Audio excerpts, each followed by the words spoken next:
This YouTube channel does not promote any violent, harmful, or illegal activities. All content provided by this channel is meant for an educational purpose only.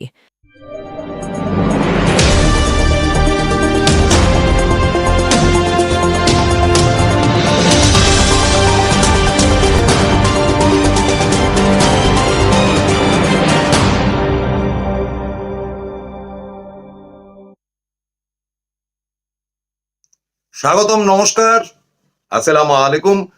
আমার পাশে বসে রয়েছে আমার কন্যা সম পুত্রবধূ অপর্ণা রায়। এই যে বাংলাদেশ নিয়ে নানান কাণ্ড কারখানা হচ্ছে, আপনাদেরকে বলি যে এটা কি মারাত্মক এফেক্ট করছে বাংলাদেশের সংখ্যালঘু হিন্দুদের উপর, সেটা আপনারা কল্পনা করতে পারবেন না।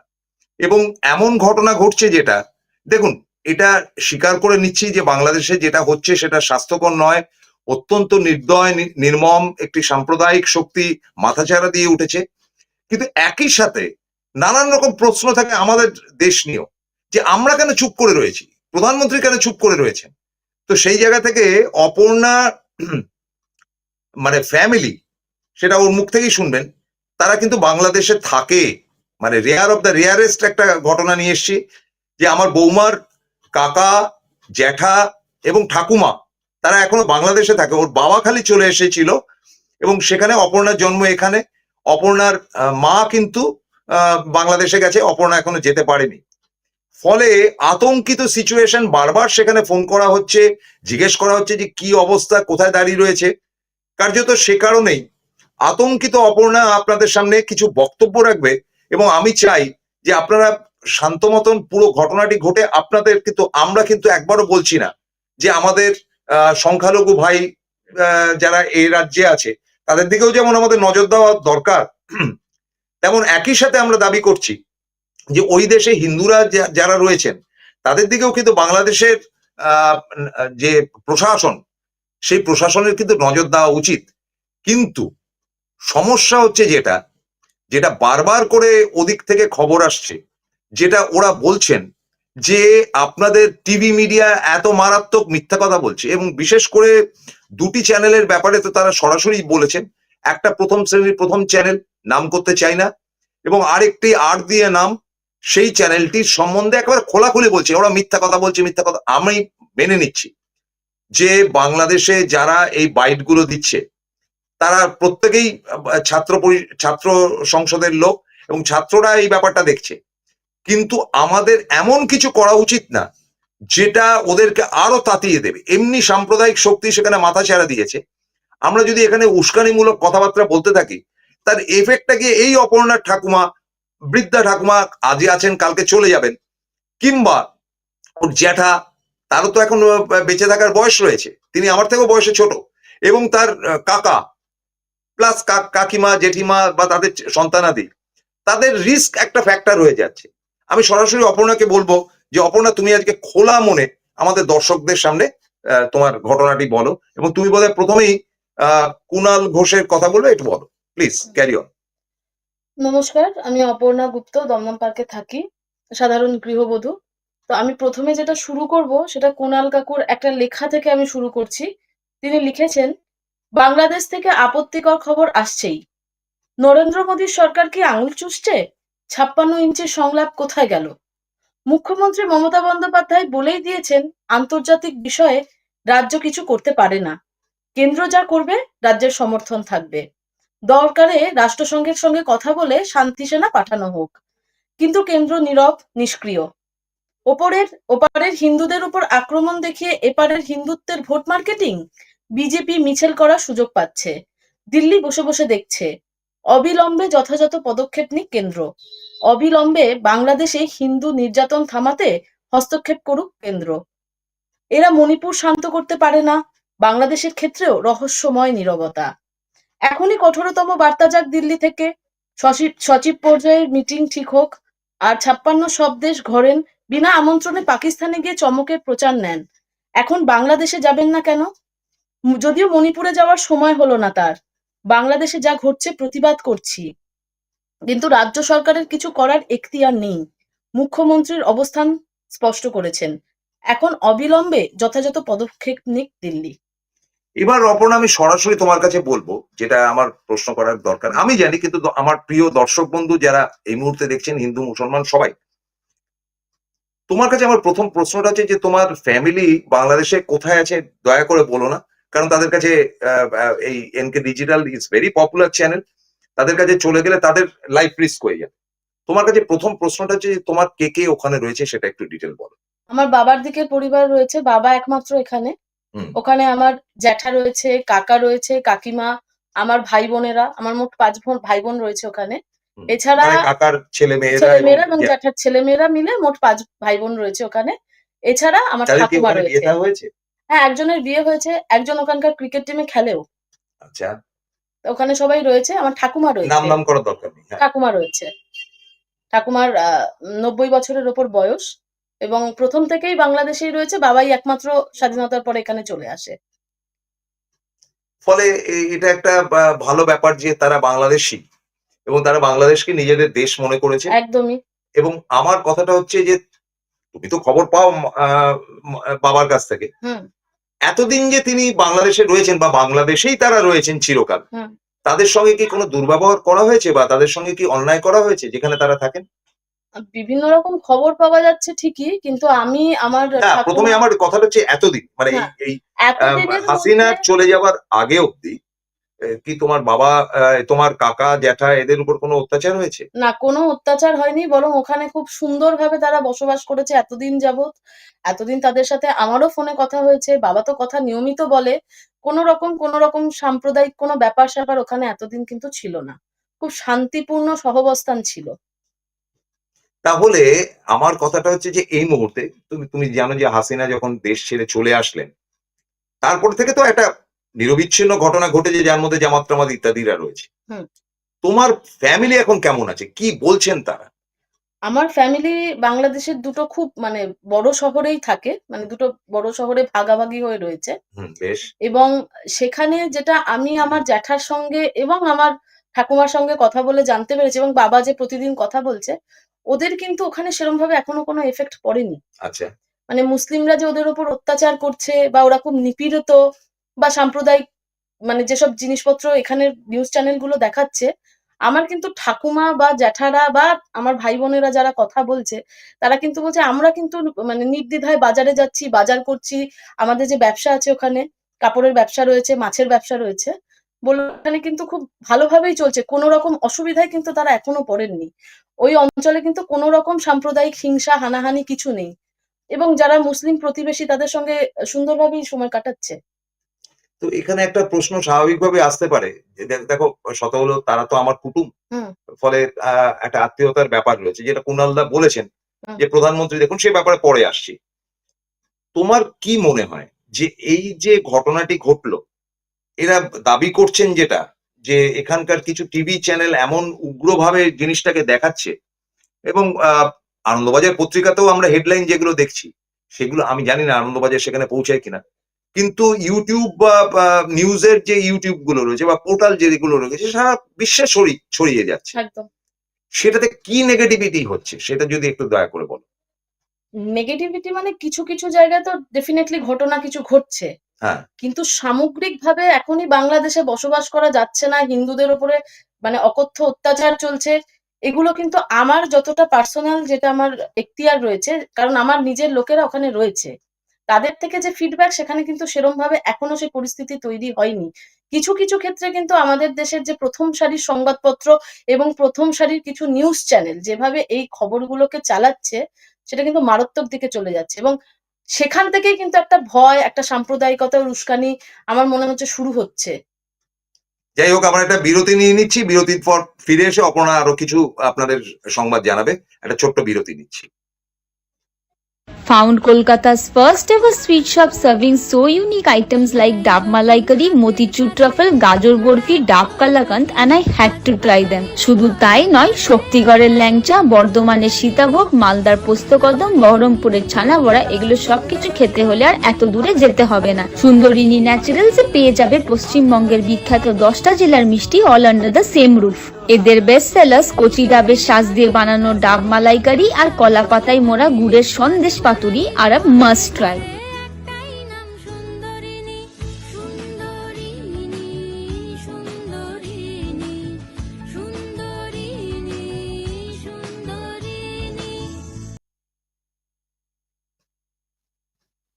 ফিরে এলাম বিরতির পর। আমার পাশে রয়েছেন আমার একেবারেই মেয়ে তো নয়, ও আমার পুত্রবধূ, কিন্তু মেয়ের থেকেও বেশি আমার রক্ষণাবেক্ষণ করেন। আমি খুব খুশি, ভীষণ ভালো মেয়ে, শিক্ষিত মেয়ে, বায়োসায়েন্স নিয়ে পড়াশোনা করেছে এবং সেটা নিয়ে অনেক চাকরি বাকরিও করেছে। বর্তমানে তার আমার নাতনিকে নিয়ে দিব্যি আছে। কিন্তু সমস্যা হচ্ছে যে ওর পরিবার, তারা বাংলাদেশে সেটেল এবং দুটোই বড় শহরে থাকে। আমরা বৃহত্তর স্বার্থে সেই দুটি শহরের নাম বলতে চাইছি না, কারণ তারপরে যদি তার এফেক্টটা গিয়ে পড়ে। দেখুন, অপর্ণা যেটা বললেন সেটা হচ্ছে যে ওই শহরে বা শহরতলি, মানে যেখানে ওরা থাকেন, এখনো পর্যন্ত কোনো ঝঞ্ঝাট নেই। কিন্তু ঝঞ্ঝাট আছে, অন্যত্র নিশ্চয়ই আছে। আমি জানি না মন্দির ভাঙা হয়েছে কি মসজিদ ভাঙা হয়েছে বা কি হয়েছে বা কাকে পেটানো হয়েছে, কিন্তু আমাদের উত্তরপ্রদেশে যে ঘটনাগুলো ঘটেছে, সেখানে কার ফ্রিজে কি মাংস রয়েছে, এই নির্মমতা তো আমাদের দেশে উগ্র হিন্দুত্ববাদের কাণ্ড কারখানা চলছে, যেটা বারবার তারা মেনশন করছে, তারা মোদির নাম বলছে, তারা আরএসএস এর নাম বলছে। দেখুন, আমি কেন সুযোগ দেব? যারা আমাদের উপর বা আমাদের ধর্মের, মানে হিন্দু ধর্মের উপর যারা আঘাত হানছে, আমরা যদি এদেশে বসে উস্কানি দিই, তাহলে তো একটা ব্যাড এফেক্ট গিয়ে ও দেশে পড়বে এবং এই অপর্ণার ঠাকুমা বা জ্যাঠা বা কাকা এরা এফেক্টেড হবে, এবং সেটার দায়িত্ব কে নেবে? তারা ডেফিনেটলি বাংলাদেশ অধিবাসী। এবং এটা তো বাস্তব যে বাংলাদেশ মুজিবুর রহমানের আমলে ধর্ম নিরপেক্ষ ছিল, কিন্তু সেটা হাসিনার আমলেও কিন্তু, আপনাদেরকে বলি, আপনারা জানেন কতটুকু, সেটা ইসলামিক কান্ট্রি। অর্থাৎ ইসলাম তাদের প্রথম কথা, ইসলাম তাদের শেষ কথা। যদি সেটা সত্যি হয়ে থাকে, আমরা তো বলি যে আমরা ধর্ম নিরপেক্ষ, সেই নেহরুর আমল থেকে যদি ধর্ম নিরপেক্ষতার সার্টিফাইড না হয়ে থাকে, তো ইন্দিরার আমলে হয়েছে। এবং আমাদের এখানে নিয়ম নীতি রয়েছে যে একজন হিন্দু যতটা মানে সুযোগ সুবিধা পাবে কর্মক্ষেত্র থেকে শুরু করে বেঁচে থাকার ক্ষেত্রে, সেখানে ওয়াকফ বিল থেকে শুরু করে নানান রকম চাপ সৃষ্টি হচ্ছে মুসলিম সমাজের উপর। দেখুন, লক্ষ লক্ষ বাঙালি বাংলাদেশ থেকে উদ্বাস্তু হয়ে আমাদের দেশে এসছে, তেমন লক্ষ লক্ষ মুসলমান যারা বাংলাদেশের কোনো কিছু জানে না, বাংলাদেশের বাঙাল ভাষাটি পর্যন্ত জানে না। কেউ হাওড়ায় থাকতেন, কেউ কলকাতায় থাকতেন, কেউ উত্তর 24 পরগনা, দক্ষিণ 24 পরগনা, বাঁকুড়া, বীরভূম, এইসব জায়গা থেকে মুসলিমরা কিন্তু চোখের জল ফেলতে ফেলতে গেছে। আবার ওদের দেশ থেকে চোখের জল ফেলতে ফেলতে বিভিন্ন লোকেরা এসে, কিন্তু অপর্ণার পরিবার কিন্তু ওখানে টিকে রয়েছে। দুটো ব্যাপার জানতে হবে, যে কয়েক লক্ষ হিন্দু যেমন এদেশে এসে আশ্রয় নিয়েছে, কয়েক লক্ষ মুসলমানও কিন্তু ও দেশে আশ্রয় নিয়েছে। এই ইতিহাস যদি না জানেন, তাহলে অন্যায় করা হবে বলে আমি মনে করি। এবারে যে প্রশ্নটা আসে, যে তাহলে কি আমরা প্রতিবাদ করবো? না, ডেফিনেটলি করবো। এই ব্যাপারে অপর্ণার মতামতটা কি? কুণাল বাবু যেটা বলেছেন সেটাকে বাদ দিও, যে আমাদের কি করা উচিত বলে তুমি মনে করো? কতগুলো টিভিতে আমরা ক্রমাগত বাংলাদেশে এই হচ্ছে সেই হচ্ছে, সেটা তো তোমার ঠাকুমা এবং কাকা জ্যাঠার প্রতি আমরা মনে করি যে তাদের রিস্ক হয়ে যাচ্ছে, যদি আমরা সত্যি মনে করে থাকি, নাকি ধর্ম নিয়ে রাজনীতি হচ্ছে? কি মনে করো তুমি? এখন ভারতবর্ষের ক্ষেত্রে একটা কথা মানে আমি বলবো, মানে ধর্ম নিয়ে রাজনীতি এটা করার একটা মানে জায়গা তৈরি হয়ে গেছে ভারতবর্ষে। পশ্চিমবঙ্গে এখনো সেই জায়গাটা ঢোকেনি, কারণ পশ্চিমবঙ্গের মুখ্যমন্ত্রীর নাম মমতা বন্দ্যোপাধ্যায়।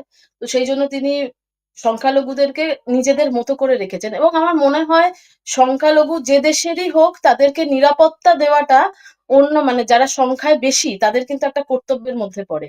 আমাদের দেশে উত্তরপ্রদেশও আমরা দেখেছি, মণিপুরও আমরা দেখেছি, দুদিকেই দেখেছি যে মানে এখানে যেভাবে সংখ্যালঘুদের ওপর অত্যাচার করা হয়েছে, এবং সেক্ষেত্রে কিন্তু সরকারের একদম পদক্ষেপ মানে জিরো ছিল, কোনো রকম পদক্ষেপ তারা নেনইনি। প্রধানমন্ত্রীকে কোনো রকম কোনো কথা বলতেই শোনা যায়নি এই ব্যাপারগুলোর ওপরে। তো আমার মনে হয় এখানে একটা রাজনীতির ব্যাপার তো রয়েছে, এবং বিজেপি যে সরকার তারা কিন্তু কট্টর হিন্দুত্ববাদী। তারা হিন্দুত্বের ওপর ছাড়া কিছুই বোঝেন না। মানুষ কিন্তু এখন আমরা যে জায়গাটায় বসে আছি বিংশ শতাব্দীর মাঝামাঝি সময়, এখন ধর্ম নিয়ে আমাকে ভাবতে হবে, ধর্ম নিয়ে আমাকে থাকতে হবে, এই জায়গা থেকে বোধহয় বেরিয়ে আসা উচিত। বাংলাদেশের ক্ষেত্রে কথা বলতে গেলেও আমি বলবো যে ধর্ম নিয়ে নয়, মানুষকে ভালোবেসে মানুষের সাথে থেকে মানুষের জন্য কাজ করো। এবং আমাদের দেশের ক্ষেত্রেও বলবো রাজনীতি করুন, রাজনীতি করতে হবে, কারণ এটা গণতন্ত্র, গণতন্ত্রের রাজনীতি তো থাকবে, বিভিন্ন দল থাকবে, কিন্তু সেখানে মানুষের নিরাপত্তা নিয়ে বা মানুষের এই ধর্ম নিয়ে রাজনীতি সেটা বন্ধ হওয়া উচিত। এবং আমাদের দেশে এখন ধর্ম নিয়ে রাজনীতি চলছে। আবার একটা ছোট্ট বিরতি নিচ্ছি, বিরতির পর ফিরে আসছি খুব দ্রুত আপনাদের কাছে। Welcome to the world of civil business. A Bengali business personality and the most successful business group, Roy Construction Group of companies now coming Sarib, West Bengal. Mr. Anup Roy, the managing director of the Roy Construction Group company, ready to serve his native land, the Mother Bengal.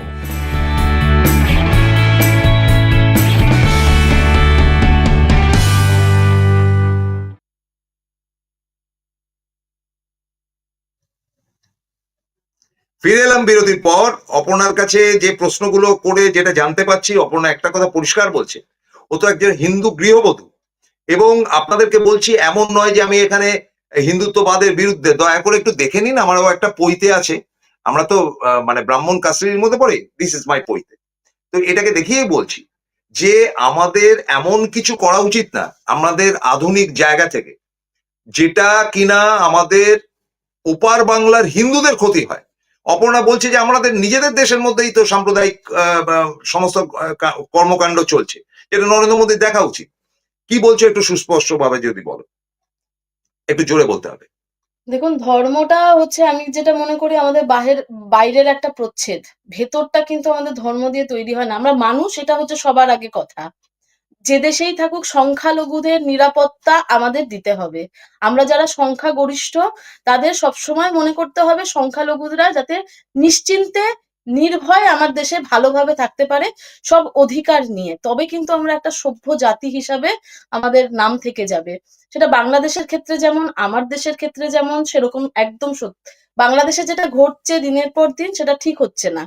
যদি ওখানে সংখ্যালঘুদের উপরে অত্যাচার হয়ে থাকে সেটা একদমই ঠিক না। তবে এখানকার যে টিভি চ্যানেল, কিছু কিছু টিভি চ্যানেলের, এবং তারা প্রথম সারির টিভি চ্যানেল, কেউ তো নাম্বার 1, এবং আরেকটি যে টিভি চ্যানেল আছে সেটি কিন্তু নাম্বার 2 বা 3। সেখানে প্ররোচনামূলক, উস্কানিমূলক খবর সারা দিন ধরে, একটি খবরকে বারবার বারবার করে, এবং সেটা ভীষণ উস্কানিমূলক খবর। এবং এই খবরগুলোর যে মানে পরিস্থিতি তৈরি করছে বাংলাদেশে, আমরা যারা রয়েছি এদেশে, আমাদের যারা আত্মীয়রা ওদেশে রয়েছে, আমরা কিন্তু খুব চিন্তিত, খুব ভীত যে ওই দেশে পরবর্তীকালে পরিস্থিতি কোথায় গিয়ে দাঁড়াবে। এবং আমরা আশা করি, এটা তো একটা আন্তর্জাতিক বিষয়, সেখানে কিন্তু আমাদের প্রধানমন্ত্রীর এগিয়ে এসে কিছু বলা উচিত ছিল। তিনি তো এখনো মুখ বন্ধ করে রেখেছেন। মুখ বন্ধ মানে একেবারেই মুখ বন্ধ, মানে কোনো কথাই বলছে না। কারণ এটা অনেকে বলছে যে আদানির ব্যবসা রয়েছে, সেই জন্য তিনি তা কথা। আদানির ব্যবসা থাকলে তারও তো একটা নিরাপত্তার ব্যাপার রয়েছে, সেই ক্ষেত্রে অন্তত তো তার গিয়ে কথা বলা উচিত। সেক্ষেত্রেও তো তার গিয়ে একটা কথা বলা উচিত, জায়গা তৈরি করা উচিত।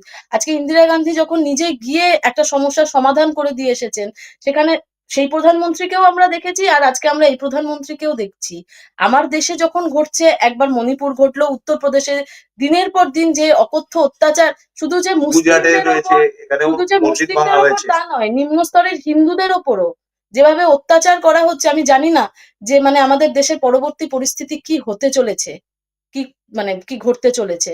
এবং বাংলাদেশ নিয়ে সত্যি কথা বলতে আমরা ভীষণ চিন্তিত। কারণ আমার বাবার সাইডের বেশিরভাগ লোক বাংলাদেশে রয়েছে। এই উস্কানিমূলক খবরগুলোর কি পরিণাম হতে পারে, আমরা সেটা নিয়ে শঙ্কিত। যদিও ওই দেশে কিন্তু এখনো, আমার পরিবারের ক্ষেত্রে এখনো কিন্তু সেই সাম্প্রদায়িকতার ছোঁয়া তারা কিন্তু এখনো পায়নি। মুসলিমরা সাহায্য সহযোগিতা করছে। সাহায্য সহযোগিতা করছে, এবং একটা সময় এসেছিল যখন মনে করা হয়েছিল বাইরে থেকে মুসলিমরা ঢুকে ওই অঞ্চলের মন্দির কিছু ভেঙে দেবে। তখন আমরা নিজেরা শুনেছিলাম, আমার বাবার ফোনে ভিডিও কলে আমার বাবা জ্যাঠার সাথে কথা বলছে। তখন জ্যাঠা বলল যে পাশের বাড়ির যারা আমাদের মুসলিম ভাই বন্ধুরা রয়েছে, তারা কিন্তু মন্দির পাহারা দিয়েছে সারা রাত দাঁড়িয়ে। এই ঘটনাগুলোও কিন্তু বাংলাদেশে আছে। আমরা শুধু নেগেটিভিটির উপরে দিয়ে চলছি, কারণ দেখানো হচ্ছে আমাদেরকে ওইটুকুনি। যাদের মানে আত্মীয়-স্বজন ওই দেশে রয়েছে, তারা কিন্তু বেশ সত্যিটা খানিকটা জানে যে সবটাই কিন্তু ওইভাবে চলছে না। তারপর ধরো আমাদের এখানে 3 জন ডাক্তার বলেছেন যে আমরা বাংলাদেশ থেকে আসলে তাদের চিকিৎসা করব না। সেটা তো আরো ডেঞ্জারাস খবর যাচ্ছে বাংলাদেশে। সেটা কি মনে করো না? তুমি কি মনে করো একজন মানে অন্তত বায়োসায়েন্সের স্টুডেন্ট হিসেবে কি মনে করো? যে একজন ডাক্তারের উচিত না যে যেই আসুক না কেন তার চিকিৎসা করা? আজমল কাসব যে এতগুলো লোককে খুন করেছে, ওরকম একটা ক্রিমিনাল, তার শরীরেও গুলি লেগেছিল। তা আমাদের দেশের ডাক্তাররা তার শরীর থেকে গুলিগুলো বার, তারপরে তার ফাঁসি হয়েছে। কিন্তু ডাক্তারের কর্তব্য কি পালন করবে না? কি মনে করো? ডাক্তারের ১ম কাজ রাজনীতি করা নয়। ডাক্তারের ১ম কাজ হচ্ছে আমার একটা জীবন বাঁচাতে হবে। কারণ যখন ডাক্তার হয়ে যখন ১ম দাঁড়ায়, তখন তাদের শপথই থাকে যেকোনো অবস্থাতে মানুষের জীবন বাঁচানোই হচ্ছে আমার ১ম কাজ।